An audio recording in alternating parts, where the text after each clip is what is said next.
અમદાવાદની વાત કરીએ તો અમદાવાદમાં અમદાવાદ મ્યુનિસિપલ કોર્પોરેશન દ્વારા કિચન વેસ્ટમાંથી ગેસ બનાવવામાં આવશે। કિચન વેસ્ટ અને શાકભાજીના વેસ્ટમાંથી ગેસ બનશે।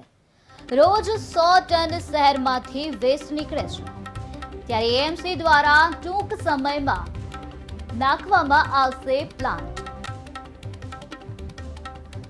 રોજ 100 ટન શહેરમાંથી વેસ્ટ નીકળે છે, ત્યારે અમદાવાદ મ્યુનિસિપલ કોર્પોરેશન દ્વારા ટૂંક જ સમયમાં આ પ્લાન્ટ નાખવામાં આવશે તેવી વિગતો સામે આવે છે। શાકભાજીના વેસ્ટમાંથી ગેસ બનાવવામાં આવશે,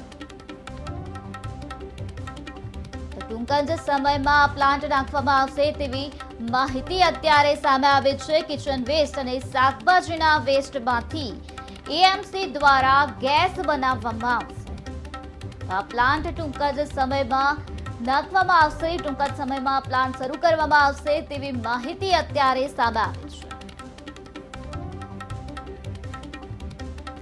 અમદાવાદ મહાનગરપાલિકા દ્વારા કચરામાંથી આપણે વાત કરી કે એનર્જી ઉત્પન્ન કરવા માટેની વિચારણા કરવામાં આવી। પરિણામે પીરાણા ખાતે જે કચરો ડમ્પ થતો હતો તેમાંથી આપણે વાત કરીએ કે પીરાણા ખાતે વાત કરવામાં આવે તો 1000 મેટ્રિક ટન કચરામાંથી 12 મેગાવોટ જેટલી વીજળી પ્રતિ કલાકે ઉત્પન્ન કરવામાં આવે છે। એને આધારે 1000 ટન કચરાનો ડેલી નિકાલ થાય છે।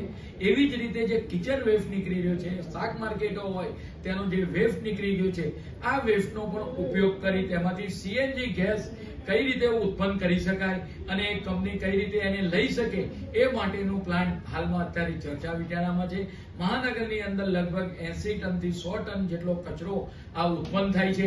આ કચરામાંથી કઈ રીતે એ કચરાનો નિકાલ થાય, ડમ્પ સાઇટ ઉપર થાય નહીં અને તેમાંથી જ સીધો બાયોગેસ, સીએનજી ગેસ કઈ રીતે ઉત્પન્ન કરી શકાય, આવનાર સમયગાળા દરમિયાન આ પ્રકારનો પ્લાન્ટ અમદાવાદ મહાનગરપાલિકામાં આ કઈ રીતે નખાય એ માટેની ચર્ચા વિચારણા હાલમાં ચાલી રહી છે। અમદાવાદ મહાનગરપાલિકા દ્વારા કચરામાંથી આપણે વાત કરી કે એનર્જી ઉત્પન્ન કરવા માટેની વિચારણા